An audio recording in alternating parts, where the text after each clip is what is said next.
நான் வந்து 3rd ஸ்டாண்டர்ட்லேருந்து 5th standard வரைக்கும் அரசு உதவி பெறும் தொடக்கப்பள்ளி தென்பாத்தியில வந்து படித்தேன். எனக்கு வந்து எனக்கு ஆசிரியராகவும் ஹெச்எம்மாவும் இருந்தது எங்க பெரிய டீச்சர் தான். அவங்க பேர் வந்து இந்திரா டீச்சர். ஆனா நாங்க பேர் எப்படி கூப்பிடுறோம்னா பெரிய டீச்சர் பாசமா எல்லா ஸ்டூடெண்ட்டுமே இது வரைக்குமே கூப்பிட்டு இருக்காங்க பெரிய டீச்சர்ன்ட்டு. நாங்க படிக்கிறதுக்கு வந்து ஹெல்ப்ஃபுல்லா இருந்தவங்க, ரொம்ப எப்படி எங்க மேல கேர் எடுத்து அக்கறையா ஒரு அம்மா வட்டம் பார்த்துக்கிட்டு நல்லா சொல்லி கொடுத்துட்டு இருந்தாங்க. இப்ப நான் வந்து வெளில போய் இப்போ ஸ்கூல்ல படிக்கிறேன்னா அதுக்கு முழு காரணமா இருந்தது எங்க பெரிய டீச்சர் தான்.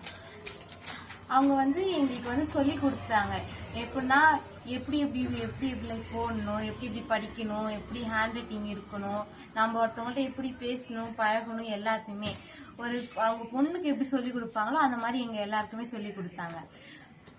அந்த மாதிரி நாங்க படிச்சதுனாலதான் இதுவரை இன்னுமே நாங்க நல்லா படிச்சுட்டு இருக்கோம்.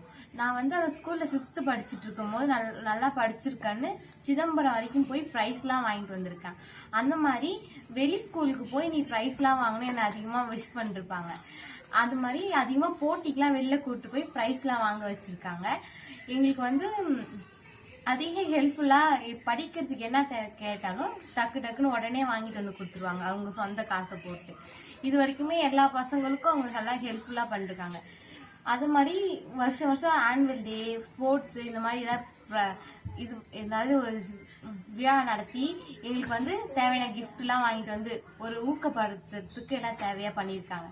அப்புறம் வந்து மதிய உணவு சாப்பிடும் போது எங்க கூட வந்து லைன் ஃபார்ம்ல லைனா கூப்பிட்டு போயிட்டு அழகா உட்கார வச்சுட்டு அவங்க சாப்பிட்டதுக்கு அப்புறம் தான் எங்களுக்கு எல்லாருக்குமே கொடுப்பாங்க.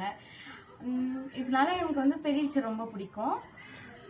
இன்னும் அது மட்டும் இல்லாம எங்க ஸ்கூல்ல வந்து